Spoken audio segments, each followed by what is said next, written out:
Hola, biólogers. Bienvenidos a nuestro podcast. Estamos ahora mismo en directo en Twitch. Y nada, pues seguiremos haciendo estos podcasts en Twitch por si queréis más adelante añadir vuestros comentarios, comentar lo que sea, estaremos todos juntos comentándolo. Así que nada, vamos a empezar. Yo creo que como siempre la dinámica es que Laura me presenta la noticia a mí, yo se la presento a Laura y luego las comentamos, ¿vale? Así que nada, vamos a hacer el típico piedra, papel, tijera, a ver quién empieza. Exacto. Venga. Vale, venga. 1, 2, 3. 1, 2, 3. Sí, lo enseñas a Vale, cámara se ve. otra vez. 1, 2, ¿Pero tú 3. eres pares o no? Espérate. ¡Ah! Ya estás haciendo piedra, papel, tijera. Venga, pares o no, yo Sí, pares. venga. 1, 2, 2 y 3. 3. Ahora empiezo yo, Vale, como siempre. venga. Vale, mi noticia es un poco trambólica, vamos a llamarle, ¿vale? Sé que va a dar para mucho debate, ¿vale? ¿Por qué? Porque es una noticia en la que han descubierto que la epigenética puede explicar en cierta parte la homosexualidad. No que la explique, obviamente, ¿vale? Todos los artículos que he leído son que es un conjunto de factores, ¿vale? Que la genética o la epigenética no va a determinar por quién te sientes atraído sexualmente o por lo menos no de forma clara, ¿vale? Pero sí que han visto la epigenética, ¿vale? Para quien no lo sepa o le hemos comentado alguna vez, es cómo influyen los genes, cómo influye el ambiente en la expresión o no de tus genes, ¿vale? Entonces, básicamente lo que cuentan, han hecho experimentos con gemelos, para epigenética casi siempre se utilizan gemelos. ¿Por qué? Porque son genéticamente iguales, los genes son iguales, pero el ambiente es lo que cambia entre gemelos. Entonces, casi siempre para epigenética se estudian gemelos. Han cogido parejas de gemelos, tanto en las que uno era homosexual y el otro no, y otros 10 parejas creo que eran, que tienen el mismo, o sea, están los dos atraídos por la misma orientación sexual, ¿no? Tienen la misma orientación sexual, eso, ¿vale? Entonces, lo que han hecho ha sido hacer un estudio epigenético y han visto que había 9 genes que estaban modificados de forma epigenética, ¿no? Tenían modificaciones debidas al ambiente y que había correlación entre esas modificaciones y los que eran homosexuales de los gemelos y los que no, ¿vale? Entonces, esto puede dar mucha controversia. ¿Por qué? Porque como conocimiento está bien, todo conocimiento es bienvenido, todo está guay, pero pues puede llevar a la idea equivocada, ¿no? De es que es una enfermedad y se puede curar, ¿vale? Es muy bestia, ¿no? Pero no sé, un poco qué te parece, ¿sabes? Que eso pueda investigarse o pueda modificarse, porque imagínate que alguien se dedica a hacer una investigación para esos genes modificarlos y que ya la persona no sea homosexual. A ver, claro, es que desde aquí esto primero es muy controvertido y claro, habría que ver muy bien las fuentes, cómo se ha hecho el experimento y claro, qué genes han decidido ellos que determinan la homosexualidad o no, porque genes que determinen la atracción, en el fondo yo no había escuchado hablar de ellos. O sea, en antropología física sí que se estudia, por ejemplo, pues eso, la atracción o cómo funciona feromonas, todo esto, todo el mundo hemos escuchado hablar de ello, pero como tal de genes, porque al final la epigenética son genes, al final. Bueno, pero sí, vale, sí, es expresión genética. Sí, pero por ejemplo, sí que hay Claro, genes, o sea, sí que hay genética del comportamiento que sí que se ha estudiado, solo se estudia, en genética del comportamiento solo se pueden estudiar relaciones, correlaciones. No puedes determinar si eso es así o no es así, en plan, este gen determina que vayas a ser alcohólico, por ejemplo. O sea, hay genes relacionados con el alcoholismo, genes relacionados con la adicción al juego, y vamos, y todo el mundo, o sea, sí que se nota lo típico que cuando dices, es que si tu padre es muy bueno en esto, pues el hijo muchas veces también es bueno, sí, porque genéticamente tienes una predisposición a ser bueno, a tener características que te habiliten de forma más fácil a hacer eso, ¿no? Entonces, genética del claro. comportamiento sí existe y eso entraría dentro de genética del comportamiento. Pero lo que tú dices, no por modificar un gen o por modificar los 9 genes, me da igual, vas a dejar de tener esa orientación sexual. Pero tú ten en cuenta que al final la orientación sexual es algo con lo que naces. Entonces, algo tiene que tener de trasfondo ahí, ¿no? Es algo con lo que naces, sí. A ver, es que claro, aquí entra un poquito, yo creo que la controversia de hasta dónde llega en los humanos el sentido animal y el sentido reproductivo y dónde empieza una atracción sexual que en el fondo va más allá de ese sentido reproductivo. Bueno, pero eso pasa también en animales. Exacto, entonces ahí es que es muy complejo y yo creo que es un tema muy, muy difícil, sobre todo Muy difícil. porque puedes herir muchas sensibilidades o desde el punto de vista de la ciencia hacemos a veces categóricamente afirmaciones que no son así y que Claro, por luego eso pueden... digo que en este, digamos, lo que sale hasta el momento, pero hay que tener en cuenta que los temas sensibles en este sentido también existen. O sea, entonces, ahí, o sea, y se puede, y digamos como que la ciencia, lo de siempre, el conocimiento está guay, pero se puede utilizar para el bien o para el mal. ¿Vale? Porque también se puede utilizar para el mal, porque si no la bomba atómica no existiría, ¿vale? O sea, es así. Entonces, un poco, ¿no? La bioética que hay detrás de eso. Como conocimiento puede estar bien, ¿no? Pero es verdad que lo mismo, ese paper, yo es lo que digo siempre, un paper, un trabajo no lleva a ningún sitio. No, Si no es replicable, si no se ha visto más cosas, no lleva a ningún sitio. Está bien como conocimiento de primeras, ¿no? Y para seguir investigando, pero un paper no puede tener la razón absoluta de todo y que no se haya vuelto a repetir el experimento en la vida. no, y también hay otra cosa, no solo que sea un paper y que aparte eso se necesita replicar, sino que también habría que tener en cuenta la epigenética depende del ambiente. Claro, Quizás si te has criado en un ambiente más tolerante o te has criado en un ambiente menos tolerante, pero eso ya entra dentro del campo de prácticamente la sociología. Entonces, claro, eso también habría que ver si ese tipo de ambientes hacen que esa epigenética o no. Es que es muy complejo y claro, es que claro, por cualquier cosa eso, de este tema, que digamos de este tema, se puede malinterpretar tantísimo que me da hasta un poco de reparo, ¿sabes? Estoy como guiándome, siento. no, hombre, sí, realmente, o sea, y me estoy basando en un paper y aún así me estoy basando en un paper en el que, o sea, que no tiene la razón absoluta para nada, pero me parece curioso que alguien se haya puesto a estudiar eso y que hayan visto cierta correlación. Correlación no es, este es el gen que hace no sé qué, no hay un gen específico para ello. Ni 9, me da igual. De hecho, ya te digo que en la mayoría de papers luego que he leído había mucha diferencia, es decir, que todos te decían, es multifactor, pues también te digo como todo, ¿vale? Pues lo mismo, los genes que predisponen al alcoholismo o al juego, ¿no? A la adicción al juego, no por tener ese gen o activo ese gen ya vas a ser adicto al juego o al alcohol, ¿sabes? O sea, pero sí que está bien saber que puede haber cierta relación, además esos estudios en gemelos y tal, y cómo está hecho está guay. Es verdad que también es un estudio que tiene, creo que eran 37 parejas de gemelos. ¿Parejas? Creo que sí. No sé si 37 gemelos o 37 parejas de gemelos, ¿vale? Y otros que luego, como estará en la descripción en el paper, pues se pueden mirar, vamos. Y luego otros 10 que sí que los dos estaban atraídos por el mismo sexo, ¿no?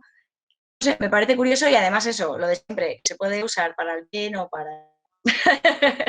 y eso hay que tener cuidado en cuanto a la ciencia, es decir, está bien el conocimiento por el conocimiento, pero no utilizarlo de una forma que no sea ética. Sí, sí, sobre todo, además yo en mi campo, en la antropología física, hemos metido muchísimo la pata históricamente con este tipo de cosas y que si tienen un cerebro más desarrollado o menos desarrollado, que si existen razas que no existen, pero que estipulábamos que existían razas superiores y razas inferiores, cuando todos los humanos somos la misma raza. Entonces, claro, todas estas cosas hay que tener cuidado porque no sabes en el fondo lo que estás, o sea, sabes lo que estás estudiando desde un punto de vista teórico, pero desde un punto de vista práctico no tiene por qué ser así. Por ejemplo, ¿Cómo? Eso. claro, que haya poblaciones que tienen el cráneo más pequeño no quiere decir que su cerebro sea menos desarrollado. Sin embargo, se dio por hecho que sí. En este tipo de cosas, cuando se mezcla la sociedad y con la ciencia, no crea la bioética, porque creo que investigarse se puede investigar todo. Es como lo interpretes. Esa es la historia, esa es la clave. Es decir, pues es que estos 9 genes hacen que no, o no. Está bien que se encuentre una correlación, ¿ok? Puede que estén más o menos implicados en la activación de esos genes, pero no es lo que lo hace, ¿no? Pero me parece curioso encontrar un Claro, paper así y que haya alguien que se haya puesto a estudiar eso. La genética del comportamiento general además es muy compleja porque, claro, tener en cuenta solo la genética para el comportamiento humano, para todo lo que hace el cerebro, todo es muy poquito. Por eso ya te digo que la mayoría de los papers que he leído es algo multifactorial, la homosexualidad es algo multifactorial, en plan, pasa por mil cosas y que pues igual que la sexualidad también es multifactorial, o sea, escúchame, las dos cosas, ¿sabes? Entonces, no sé, me ha parecido curioso y me ha parecido en cuanto a dar que hablar de decir, ¿está bien estudiarlo o está mal estudiarlo? Esa es la pregunta que veo claro, yo. Yo creo que tú dices que está bien estudiarlo, pero interpretarlo no es tan fácil. claro, justo eso. Pero me parece curioso, sería algo que Bueno, pues sería guay. sí, sí, sí, pero es eso, con cuidado porque puede herir muchas sensibilidades a la hora de explicarlo. Entonces, bueno, pues ahora para los de Twitch, si tenéis alguna duda o lo que sea, mira, parece Sí, que por sí. aquí han escrito comentarios, mira. Pone, Fernando Vidal Agustina escribe, ojo que la evolución ha esculpido mayor probabilidad de homosexualidad si hay mucha descendencia del mismo sexo. Eso una hipótesis también que se ha hecho respecto a otros animales y tal, que también, que como hay homosexualidad también en animales, a ver, lo que pasa es que no son monógamos como nosotros tendemos a ser, o muchos de ellos no lo son. Por ejemplo, en monos hay muchísima homosexualidad, lo que pasa es que les da un poco igual, ¿sabes? No, sí que es verdad que creo haber leído en algún momento, pero eso tendría que buscarlo, decir, que sí que hay en los monos, he visto comportamientos de individuos que tienden más a la homosexualidad y otros que no. O sea, pero ahí son tendencias, no es... Entonces, bueno, o sea, ya la razón por la que sea, de plan, de si es porque pone nuestra estrategia reproductiva es proteger a la escasa descendencia. Llega un momento que hacen falta más tíos y tíos, ¿vale? Entonces, es un poco, o sea, realmente, porque también se toma como teoría, ¿no? Alguna vez que yo creo que es un poquito obsoleta, la verdad. Lo de que es para regular la población y no sé qué, no, es que realmente no sé. O sea, no es que no tienes los datos para decir que pueda ser algo de eso, ¿no? En animales también pasa, yo te digo. Y pone, ¿te refieres a una muestra restringida que da resultado sesgado? Tomemos datos, ya llegarán los metaestudios. Eso es verdad, totalmente cierto. De todas Que, maneras, aquí, aquí también quiero decir yo una cosa porque, claro, o sea, no tiene, yo creo al menos que no tiene lógica que sea una forma de regular la población porque no son personas estériles. claro, efectivamente, Entonces, no tiene no... ningún sentido A ver, bueno, que sea para regular la población. puede Simplemente, ser otra estrategia, pero es verdad que no hay pruebas suficientes como para poder decir que sea ese el sentido.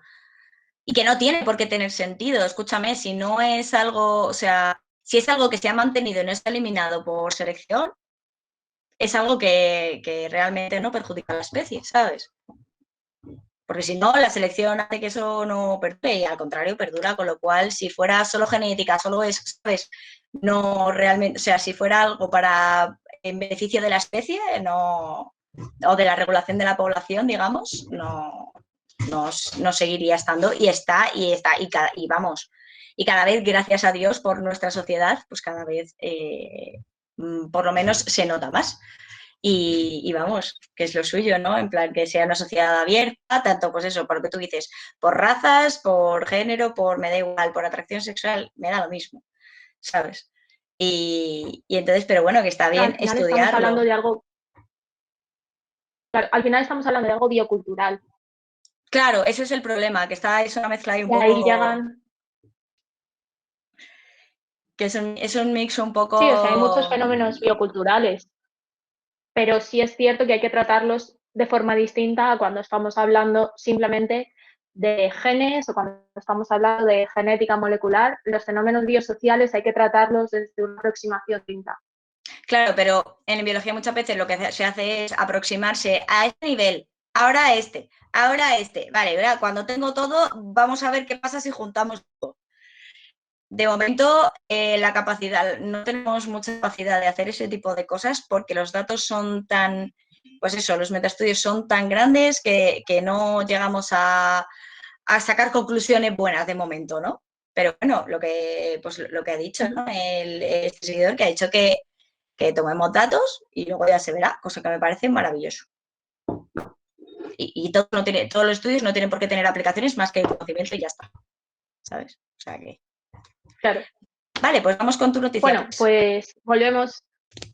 Exacto, volvemos al modo podcast. Vale, bueno, mi noticia va de que se ha descubierto que la desigualdad de género podría tener más de 7.000 años de antigüedad. Es decir, que data del Neolítico europeo. ¿Y esto por qué se sabe o por qué se ha llegado hasta esa conclusión? Pues porque se han encontrado ajuares distintos, dependiendo si son mujeres o hombres, en tumbas. Que no sé si se me está oyendo bien.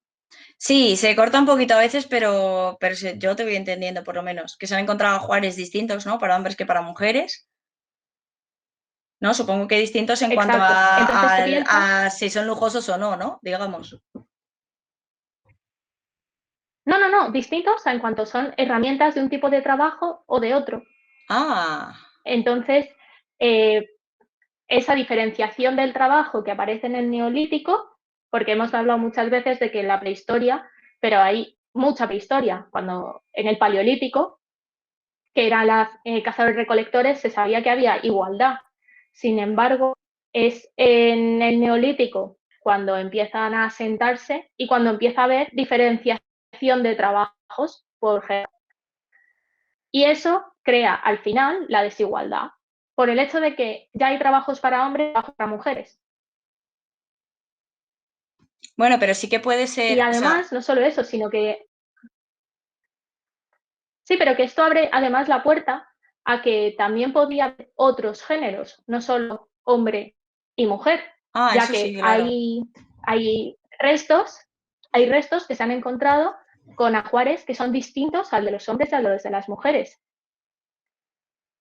Es Qué decir, fuerte. incluso cabría la posibilidad de que en el Neolítico europeo hubiese más de dos géneros. O sea, lo que ahora creemos que hemos inventado la pólvora por tener muchísimos géneros y por ser tan tolerantes, quizás viene de más atrás, de muchísimo más atrás. Lo que pasa es que hemos acabado arrinconando todo, como nos ha pasado con la igualdad de género.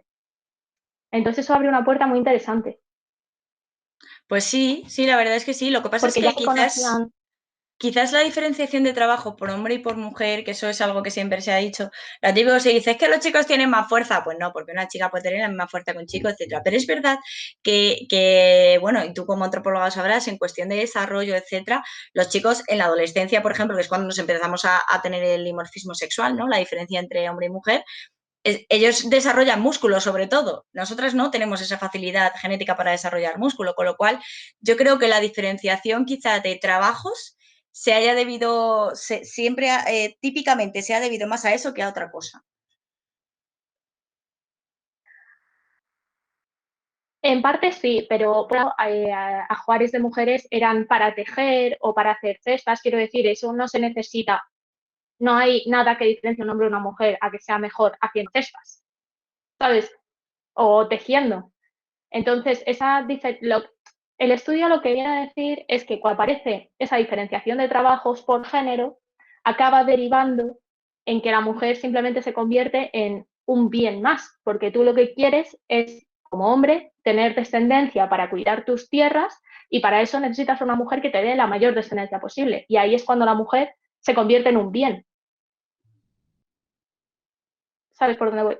Sí, pero por ejemplo, ¿te acuerdas que la noticia que presentaste también, en el podcast de que el niño ¿qué era? Que al final El era niño una de la niña, grandolina era una niña. de la grandolina, que al final era una niña.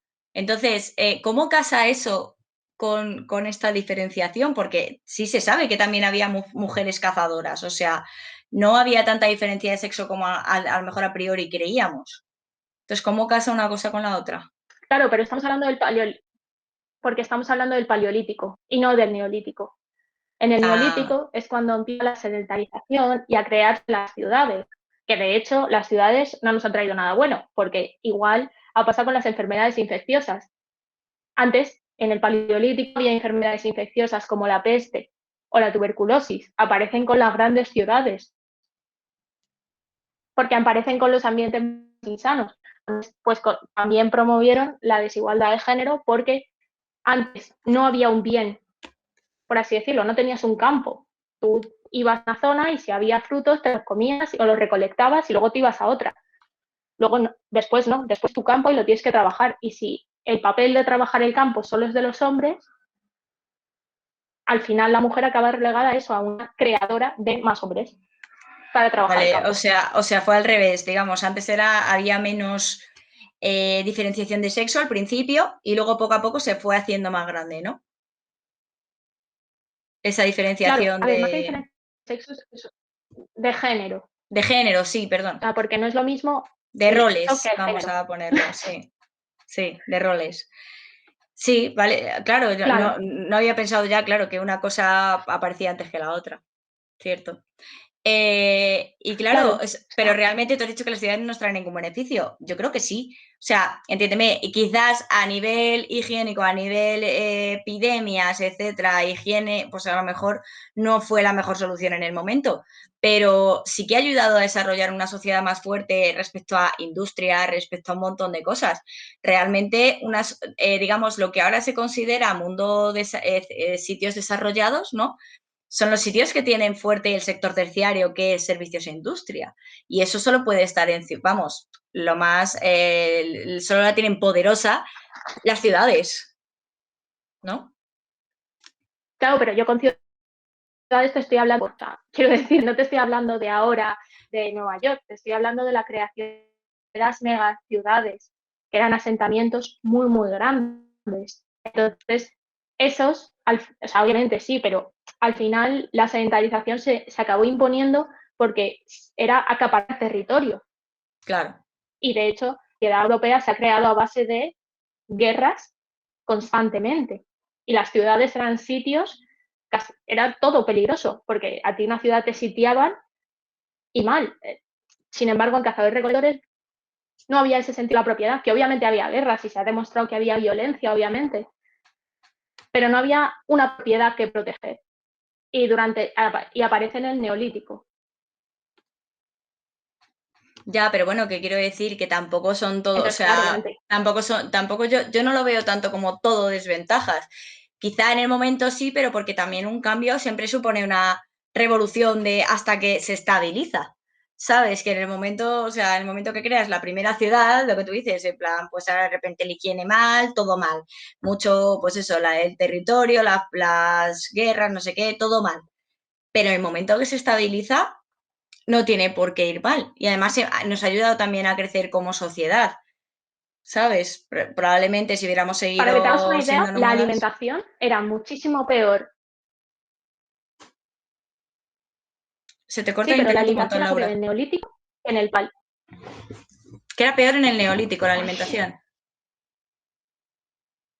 Claro, en el Paleolítico al final había más variedad. Sin embargo, en el Neolítico, si tú cultivabas cereales, solo comías cereales. Entonces la alimentación era mucho peor y la salud era mucho peor.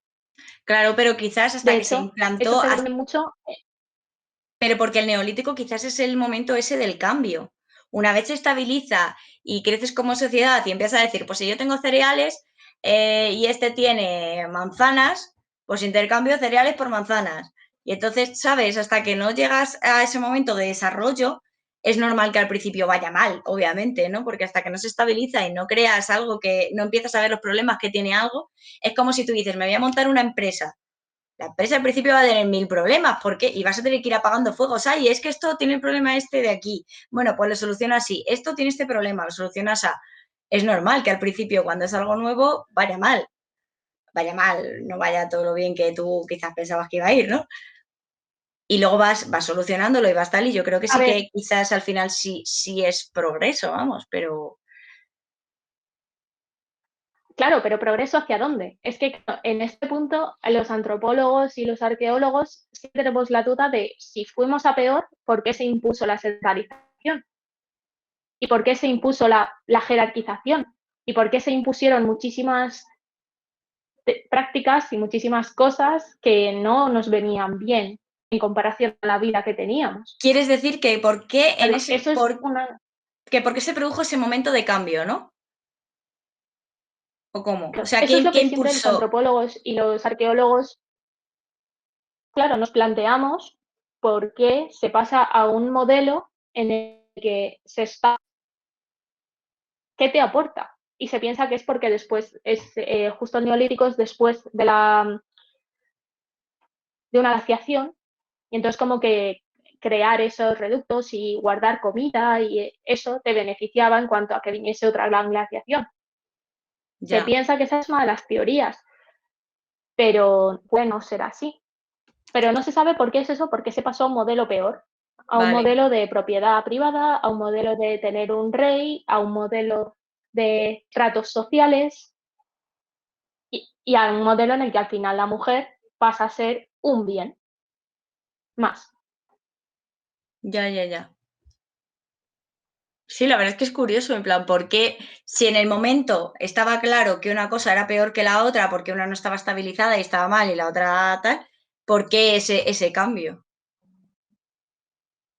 ¿No? Claro. O sea, aunque luego, digamos, ese cambio se Eso. haya estabilizado y haya mejorado, ¿no? Haya mejorado muy notablemente, ¿por qué si el primer cambio era malo, por qué se hizo? Pues sí, la verdad es que es interesante. Además, sacar una conclusión de eso, lo mismo que hemos hablado antes, es súper complicado. Porque a ver Claro, cómo en este sabes tipo de qué cosas fue es qué muy fue el difícil. que motivó eso, claro, a ver cómo lo sabes.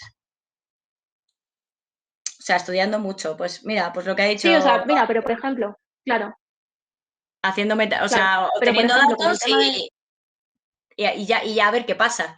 claro, sí, Mm, claro, pero la cosa es de dónde los sacas, porque volvemos a un fenómeno biosocial.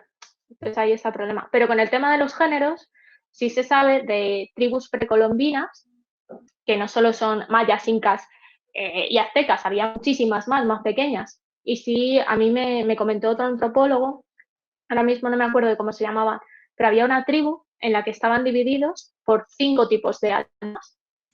Y esos 5 tipos de almas cuadrarían, por así decirlo, con los heterosexuales, las homosexuales, los homosexuales y los indeterminados. O sea, los indeterminados eran como llamaban ese tipo de alma, pero ahora serían los bisexuales, por ejemplo. Entonces tenían 5 tipos de alma. qué Entonces sí se fuerte. sabe que por eso hay que hacer una diferenciación muy grande entre lo que es sexo y lo que es género, Claro, yo estaba pensando en porque sexo, en géneros plan, puede un haber muchos. hombre. En plan, un hombre tiene más fuerza, está claro, pero claro, que diferencien por eso, no sé. Además me parece poco útil, ¿sabes?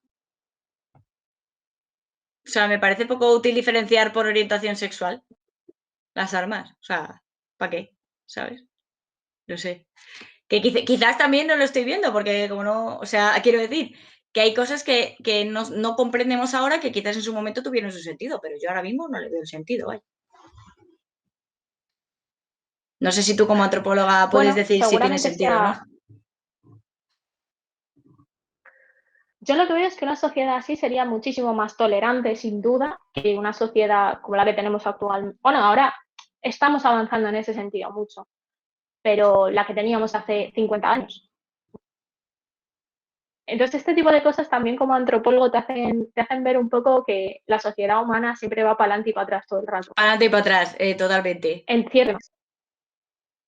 Totalmente. Y además también depende mucho Entonces, geográficamente, seguro, de las condiciones geográficas, o sea, geográficas, quiero decir, porque depende de muchísimos factores. Entonces, normalmente, lugares que están geográficamente más cercanos son más parecidos, ¿no? Entonces, a lo mejor no es lo mismo la situación aquí que justo el otro lado justo del mundo, ¿sabes?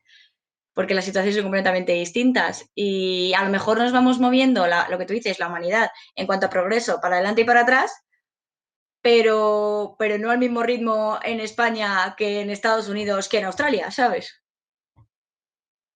O que en China. No nos claro, movemos para adelante y para sí, atrás, pero no en el mismo baremo realmente. Aunque todos seamos humanos, no es el mismo baremo. pero porque las sociedades evolucionan solas. Claro, No, ahora intentamos crear una gran sociedad, pero durante la historia siempre ha habido varias sociedades. Europa se regía de una manera completamente distinta a como se regían las tribus precolombinas en la misma época, Hombre, claro. antes de que Sí. descubriese Cristóbal Colón América, se regían de forma completamente distinta. Hay sociedades e incluso sociedades con jerarquía, pero distinta. Claro, claro, claro. Es que es súper diferente. O sea, sí, pero es verdad que es curioso que podemos ir todo el rato para adelante y para atrás, ¿no? Como diciendo que sí, que no, que, Claro. que ahora sí progresamos y ahora somos más tolerantes, ahora somos un poco menos, porque yo qué sé, no sé qué ha pasado, que ahora de repente la sociedad es menos tal, ahora un poquito para el otro lado y así todo el rato.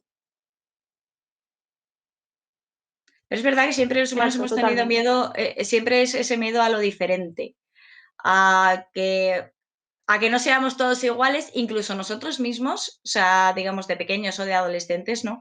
Muchas veces como, no, es que yo no quiero ser el rarito, yo no quiero ser el diferente, ¿sabes? Y dices, tenemos como mucho miedo a lo diferente, incluso si lo diferente eres tú, que tener miedo de ti mismo no tiene ningún sentido, ¿no? Dentro de, o sea, quiero decir, si lo ves desde fuera y dices, pues si eres tú, ¿qué más da como seas? Si de ti no puedes tener miedo, bueno, pues sí. De yo no quiero ser el rarito, yo no quiero ser el O que, sea, no. yo desde mi punto de vista como antropóloga pienso que eso es por la protección que te da el formar parte de un grupo. El Es que sentimiento de somos pertenencia a sociales. un grupo te da la seguridad de que el grupo te protege. Claro, entonces pienso que eso, y claro, durante la adolescencia, que es cuando se empiezan a ensayar los comportamientos adultos en todos los sentidos, lo que te da seguridad es estar con gente que es como tú. Entonces tú te adaptas muchas veces a cómo es la gente, por no estar Claro. solo. Nadie quiere estar solo. Luego ya te vuelves adulto, joven adulto, y eres un edgy, solo te apetece estar tú solo en tu mundo escuchando tu música. Pero porque pasas a tener otra concepción y ves que no pasa nada por estar solo. Sin embargo, de adolescente es un instinto prácticamente primario el de no estar solo. No, claro, yo también digo la adolescencia y siendo niños y tal, porque es cuando más se nota, pero realmente también les pasa a los adultos. O sea, que parece que los adultos ya, no, ya soy adulto, ya puedo estar solo. No, no, porque a los adultos nos pasa lo mismo. O sea, es así. ¿No? O sea, lo que pasa es que es verdad que se nota mucho empiezas a ver las cosas con perspectiva, el aprendizaje lo que te hace es decir, venga, que no pasa nada por, ¿sabes? Por ser diferente, que no, que eres tú y Uh -huh. punto, ¿sabes? Un poco la aceptación, ¿no? Pero eso es algo que hay que aprender. De base no lo tienes, no es algo que sea fácil de base. Porque si no, todos haríamos, pues no saldríamos. Lo que tú dices, no nos meteríamos en el grupo diciendo, me da igual, yo hago esto y me da lo mismo, si lo que piensen, lo que no. Y no nacemos así, no es la tendencia natural. Otra cosa es que luego aprendiendo digas, mira, qué más da, yo tengo que ser feliz y ya está, ¿no? Pero fíjate, hemos terminado hablando ahí de la, Claro, ¿sabes? Pero hay que ser feliz. Me gusta porque, o sea, como yo siempre. voy a dejar aquí el final del podcast de hay que ser feliz, ya está, me gusta como final de podcast. Exacto, sí. Bueno, pues Súper nada. buen rollo todo. Sí, sí, totalmente. Bueno, pues Bueno, muchas pues hasta gracias por aquí escuchar el el podcast. podcast. Así que mucha serotonina. Sí, bueno, y que Darwin nos acompañe. Adiós. Adiós.